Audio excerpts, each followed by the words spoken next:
Hi there, I'm Lacey. 20 years ago, my own mother believed a lie whispered by someone we once trusted like family. She kicked me out without a second thought, and now, after all this time, she's asking me to come back. But what happened in between?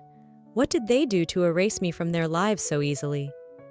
Before we dive in, have you ever been betrayed by someone you thought would always protect you? Let me know in the comments. The engine hummed under my fingertips as I sat motionless in the parking lot outside the church.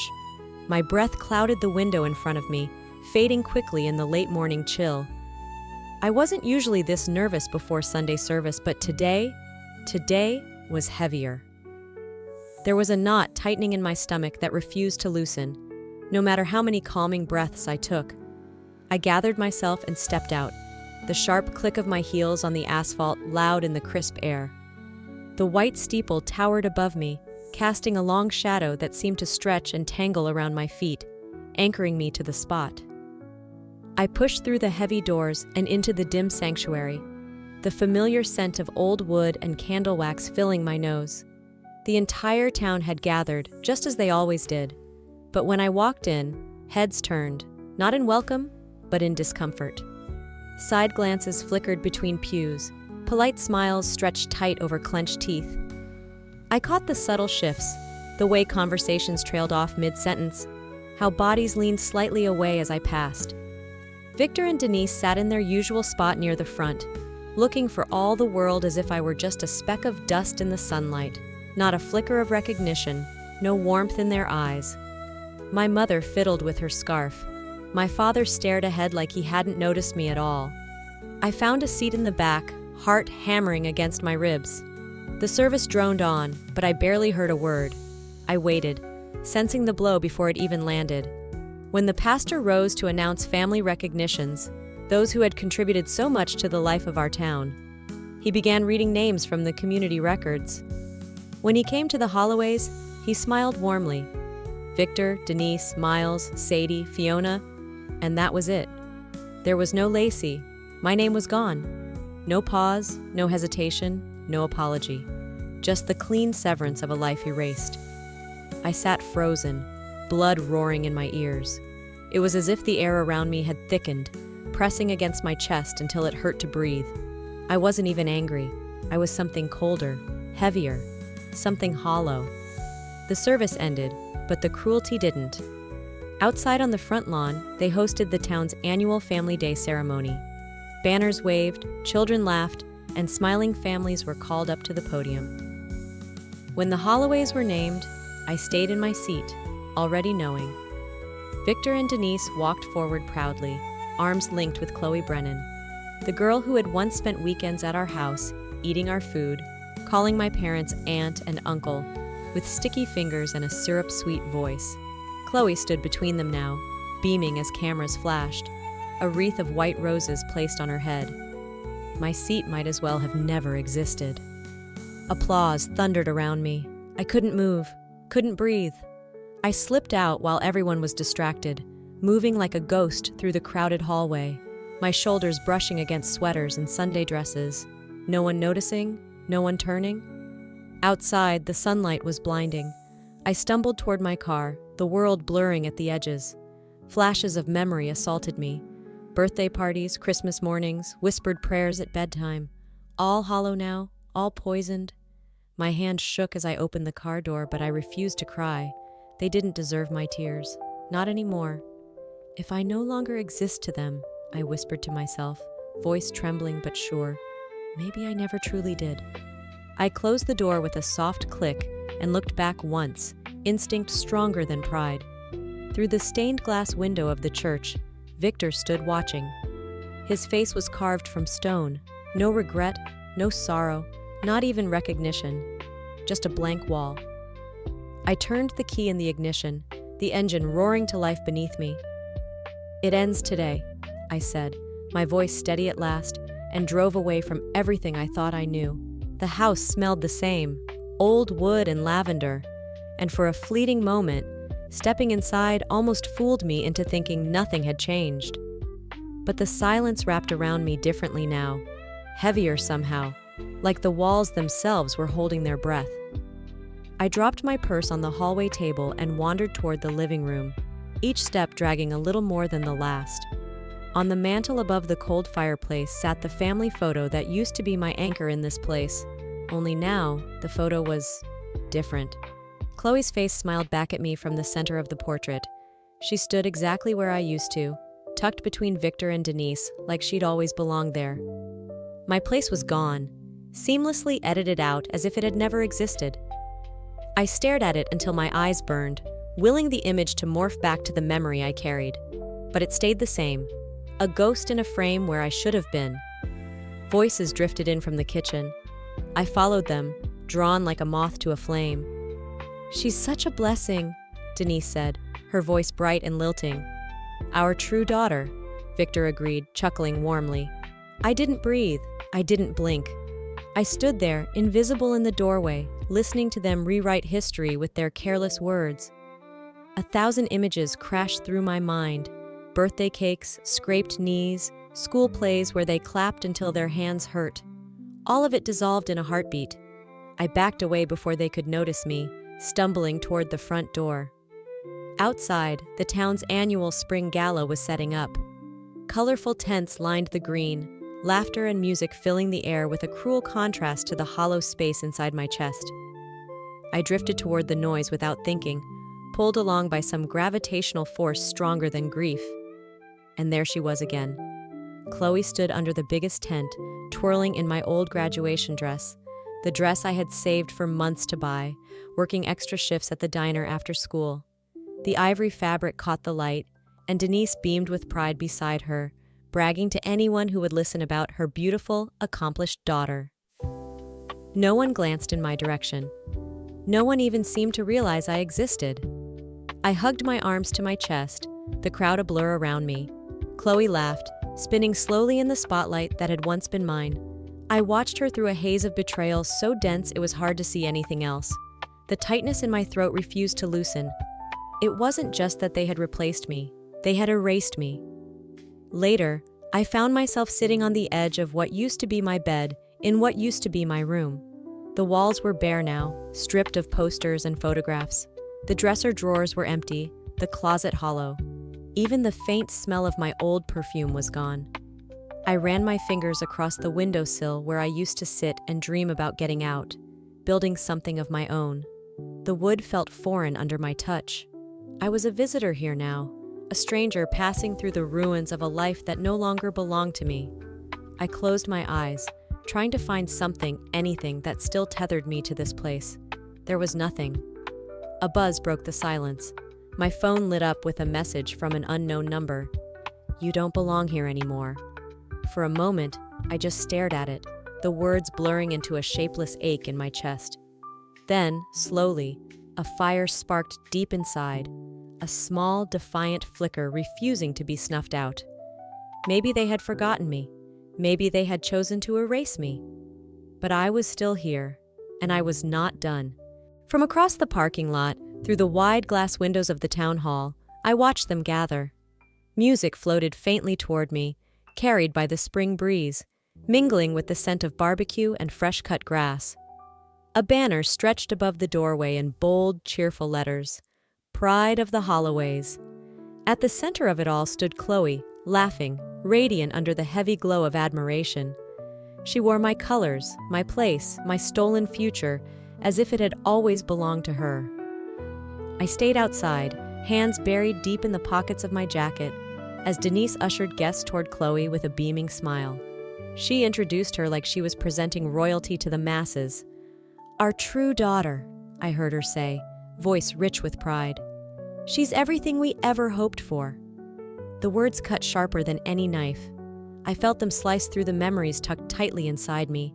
Christmas mornings, fourth-grade spelling bees, late-night talks about dreams I once had permission to hold. I used to be their pride. I used to matter. My feet stayed rooted to the ground even as the world shifted underneath me, dragging my identity away like a current too strong to fight. I turned away, blinking hard against the sting behind my eyes. But curiosity, or maybe masochism, kept me tethered to the periphery. I drifted along the sidewalk toward the side of the building where the crowd thinned out. and the laughter softened into a dull roar. Under the main tent, they had set up a small stage. Chloe stood there now, posing for photographs, twirling slowly for everyone to admire. The breath left my lungs as I recognized the dress she wore. My graduation dress.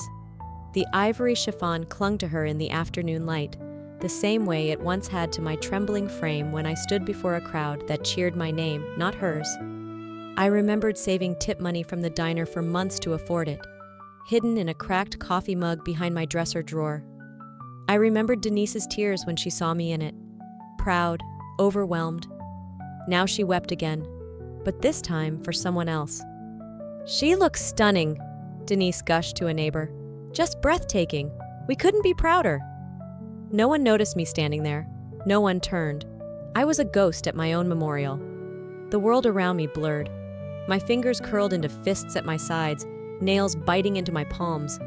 Every carefully built piece of who I thought I was cracked and fell away, one splinter at a time. I backed away from the festivities, shoes scuffing against the rough pavement, until the noise faded into a low, meaningless hum behind me.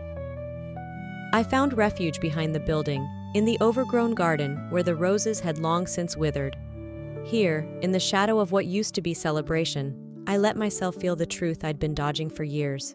They hadn't just moved on. They had rewritten the story entirely, and I was nothing more than an editing error they had finally corrected. I sat on a splintered bench, staring at the patchy grass, replaying every moment when the choice was made. Chloe over me, lies over love, convenience over courage. A sharp vibration in my jacket pocket pulled me from the spiral. I pulled out my phone, a text blinking on the cracked screen. The image loaded slowly, pixel by pixel. Chloe, radiant in my dress, sandwiched between Victor and Denise, their smiles wide and gleaming like everything had been set right in their little world. Beneath the photo, the caption burned into my vision. "Out with the old, in with the real family." The phone slipped from my hand, landing hard against the dirt, and for the first time in years, I didn't just ache, I ignited. The envelope was thick and heavy, tucked almost deliberately into the slot of Evelyn's shop door. I found it early that morning, the paper crisp against my fingertips, the bold black ink of the return address screaming louder than any shout ever could. A law firm representing the Holloway family. For a long moment, I just stood there on the creaking porch, staring at it like it might catch fire if I dared to open it. The morning air was sharp against my skin, but the chill that seeped into my bones had nothing to do with the weather. Inside, at the worn kitchen table surrounded by fading sunflowers and chipped coffee mugs, I tore the envelope open with trembling hands. The words spilled out in a formal, sterile tone, cold and clinical and merciless. Demand for the immediate return of Lacey Holloway, accusations of undue influence, claims that Evelyn had brainwashed me, poisoned my mind against my blood family. I pressed the letter flat against the table, forcing my hands to steady. A flash of memory stabbed through me. Me, 17, curled up on Evelyn's threadbare couch, sobbing into a throw pillow, believing for the first time that maybe I wasn't broken, maybe I wasn't worthless. Evelyn had opened her home to me without question, without condition, and now they wanted to tear even that away. Before I could catch my breath, a second letter arrived by courier, hand-delivered in front of a curious crowd gathering outside the shop. The courier didn't look me in the eye. He just shoved the envelope at me and left. This time the language was sharper, crueler. They painted Evelyn as a manipulator, a thief of family ties, a bitter old woman filling my head with lies to justify keeping me away from where I rightfully belonged. Evelyn read it once, set it down, and didn't touch it again. But I saw her hands, trembling slightly as she poured her afternoon tea. I watched her wipe the counter twice, 3 times, even after it was already clean. Fear wrapped around my ribs like barbed wire. The sanctuary I had found here, the only safe harbor I'd ever known, was under siege. Again, I was being cornered. Again, I was being told I didn't get to choose where I belonged. That night, the house was too quiet. I wandered the hallways, trailing my fingers along the walls that had once echoed with laughter, now muted under the weight of impending loss. In the stillness, Evelyn's voice drifted from the kitchen. "If they want to fight," she said softly, "they'll get one. But it might cost everything." I stood in the dark hallway, heart pounding, the words anchoring me in a terrifying reality. This wasn't over. It had barely begun. The hospital room smelled like bleach and fading hope. Evelyn lay curled against the thin mattress, her skin paper-thin under the sterile lighting. She smiled when she saw me, but it was the kind of smile that carried too much effort and not enough strength. I sat by her side, listening to the machines beep in soft, rhythmic patterns, feeling the tension thick around us, invisible but heavy. Something was shifting, closing in, and every instinct inside me screamed that we were running out of safe places to hide. Later that afternoon, while Evelyn slept, I stepped into the hallway for some air. That's when I heard them. Two nurses talking near the break room. One of them, the older one with the sharp voice, was on the phone. "No, Victor, she's here again. Sitting with her like clockwork." My blood froze. I backed away slowly, heart pounding against my ribs. Victor wasn't just hovering. He was orchestrating this. Evelyn's hospitalization wasn't a moment of family concern. It was an opportunity. Another wedge to pry me loose from the only home I'd ever chosen for myself. The realization slithered into my chest, cold and relentless. They weren't finished. They were watching, waiting. I forced myself to stay calm, returning to Evelyn's room like nothing had happened. I smiled. I read to her from the old magazines on the side table, but inside I was unraveling. That night I stayed later than usual. The hospital grew quieter as visitors trickled away, leaving only the buzz of fluorescent lights and the occasional shuffle of a nurse's shoes. It was during one of those muted hours that I caught her, the night nurse, slipping into Evelyn's room when she thought I wasn't there. I stepped into the doorway, blocking her path. "What are you doing?" I asked, my voice steady despite the anger boiling underneath. She didn't flinch, didn't apologize. "I'm checking her vitals," she said smoothly, too smoothly. "You know, family should really be more involved. Blood is thicker than sympathy after all." The words hit like a slap. I didn't answer. I just stood there until she left, her steps unhurried, her message delivered. Later, sitting on the cracked vinyl chair by Evelyn's bed, I fought to hold myself together. Fear gnawed at the edges of my mind. Fear that Evelyn would suffer because of me. Fear that no matter how far I ran, they would find a way to drag me back into their gravity. I closed my eyes and was 17 again, suitcase in hand, running through the rain, heart hammering against my ribs as I fled the only life I'd known. Some things, it seemed, you never truly outrun. When I finally left for the night, I didn't go home. I checked into a motel on the edge of town, too wired to sleep, too afraid to stay still. The room smelled faintly of mildew and cheap soap. I sat by the window, staring into the dark parking lot, the neon sign flickering outside like a tired heartbeat. A soft rustle broke the silence. Something slid under my door. I hesitated before picking it up. A folded piece of paper. No envelope. No name. In sharp, heavy strokes, the message was clear. You can't outrun blood. I sat back against the door, the paper clutched in my hand, the weight of everything pressing down hard enough to leave bruises. They were coming, and this time, they weren't hiding behind letters. The room buzzed with a kind of energy that clung to my skin like humidity before a storm. I stayed near the wall, arms crossed loosely, trying to make myself smaller, less noticeable. It was another forced family gathering, the kind Victor orchestrated to maintain the illusion that we were still a proud, united clan. Whispers floated through the air, glances skittered away when I caught them. The tension was a tangible thing, thicker than the heavy roast simmering in the kitchen, heavier than the brittle smiles worn like armor by everyone here. I didn't want to be here. But after the last anonymous message slid under my motel door, part of me knew I needed to see their faces again, to remind myself what loyalty never looked like. It happened during dessert, of all times. The conversation had drifted into murky waters. Talk of past regrets, of old wounds they'd never admit they inflicted. Chloe, glowing with a self-satisfaction only she could pull off, leaned too far into the wine and let her tongue slip. It was never supposed to ruin everything, she said, her voice airy, casual, like confessing she'd lost a favorite earring. I just needed them to stop making her the golden girl. Silence dropped like a guillotine. Chairs scraped faintly against the wooden floor as the room seemed to contract inward. I sat frozen, heart hammering, replaying her words on a loop in my mind, making sure I hadn't imagined it. But there she was, Chloe Brennan, smirking through her drunken haze, oblivious to the grenade she'd just tossed into the room. I set my fork down with precision, the soft clink louder than any shout could have been. "You lied," I said, voice steady as a blade. "You lied. And they believed you." For a moment she blinked, confusion flickering across her face. Then she laughed, light and bitter. "Oh, come on, Lacey. You always had it all. The perfect daughter, the perfect student, the perfect future.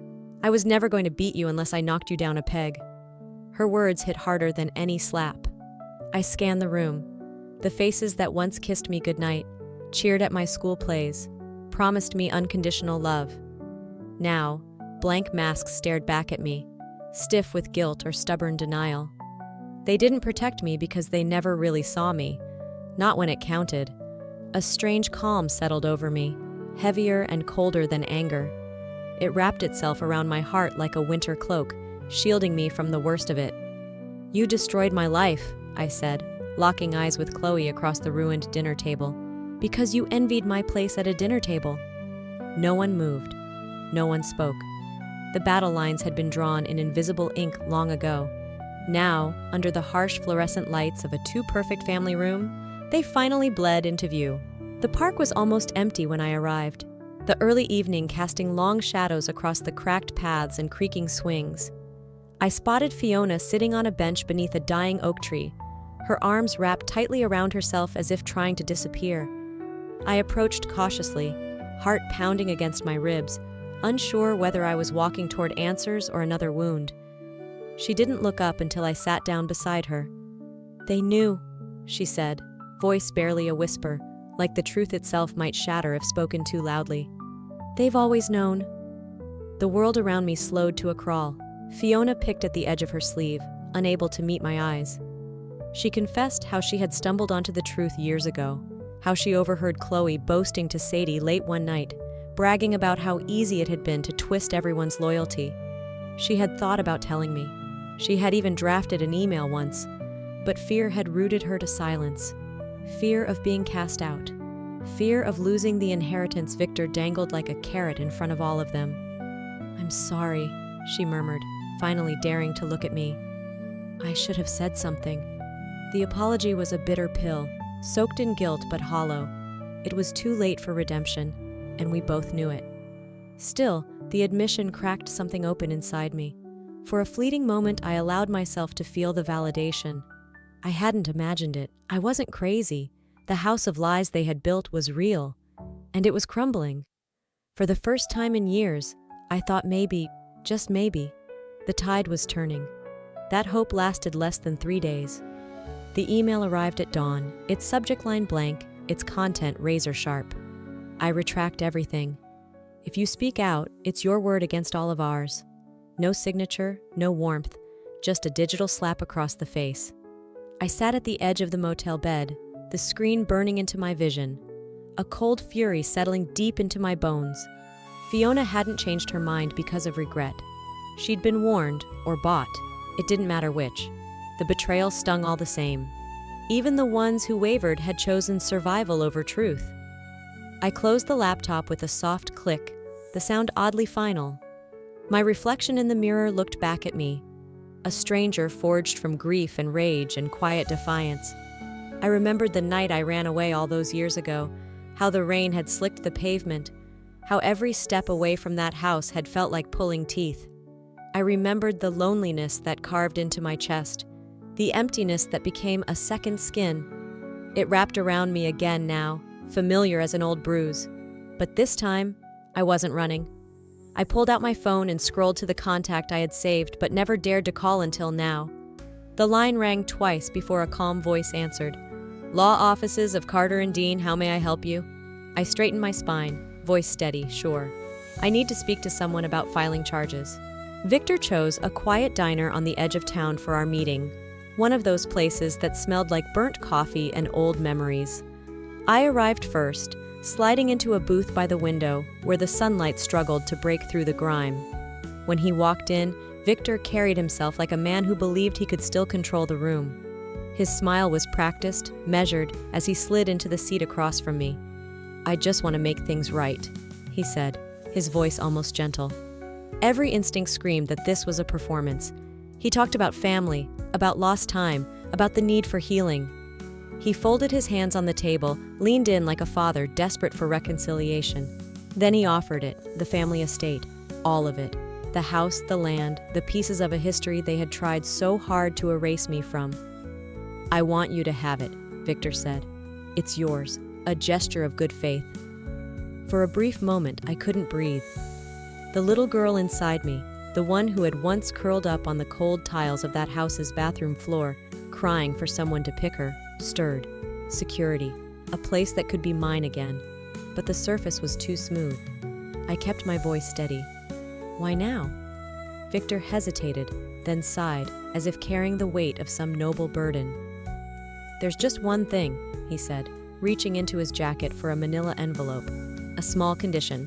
The envelope hit the table with a soft thud. I didn't touch it. "You'll make a statement," Victor continued almost too casually. "Publicly, apologizing to Chloe, clearing the family name, setting the record straight." The air between us turned to ice.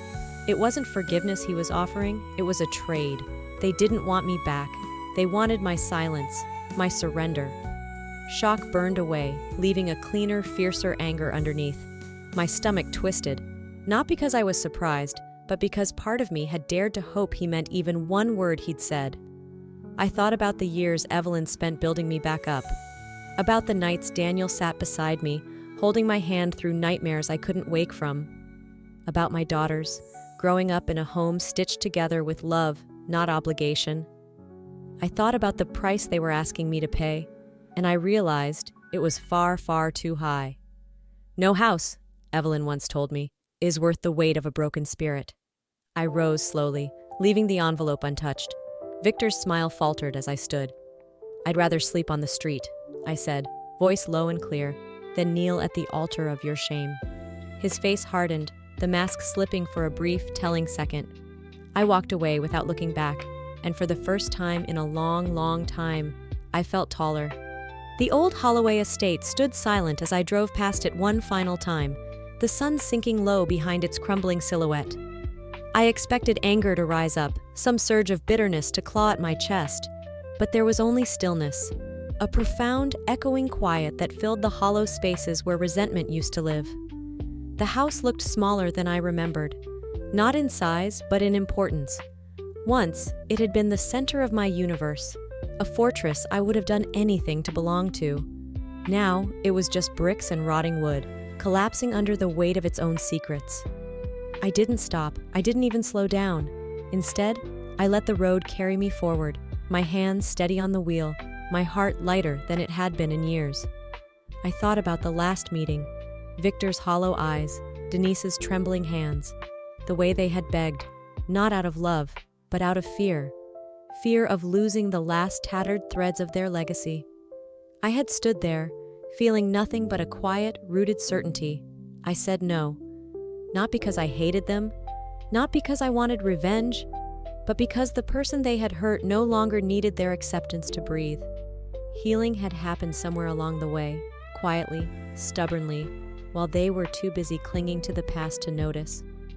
As I turned onto the winding lane that led to my home, I thought about betrayal and how it had once defined every corner of my life. How for so long I had measured my worth by the people who abandoned me. Now I measured it by the life I had built. Daniel waiting with a mug of coffee just the way I liked it. Ellie and Anna racing barefoot across the backyard, their laughter clear and untangled by guilt. Evelyn's handwriting on a letter tucked into my desk drawer, reminding me on my darkest nights that healing isn't forgetting. It's choosing peace anyway. Sometimes, even now, the past tries to claw its way back in. I dream of that house, of heavy doors slamming shut behind me, of rooms filled with voices that don't call my name. I wake up with my heart pounding, reaching for memories that no longer hurt the way they used to. The scars are still there. They always will be. But scars don't bleed.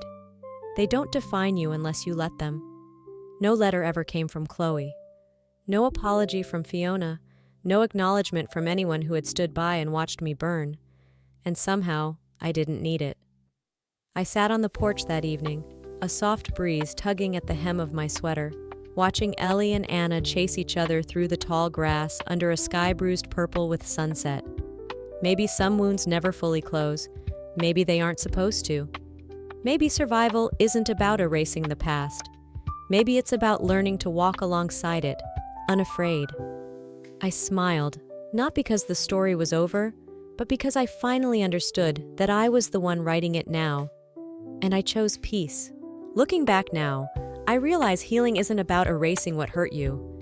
It's about building something stronger with the pieces that survived. Family, love, forgiveness. They aren't titles you're born into. They're choices you make every single day. I chose to walk away, not out of anger, but because some battles aren't worth the scars they leave behind. Maybe you're facing your own version of this story. Maybe you're wondering if it's too late to choose yourself. It's not. Tell me, have you ever had to rebuild after losing everything you thought you needed? Share your story in the comments. If this video touched your heart, drop a 1-inch below or tell me where you're watching from. If you didn't like it, I'd love to hear why. And don't forget, if you believe in healing, growth, and standing strong, subscribe to the channel for more stories that remind us all how resilient we really are.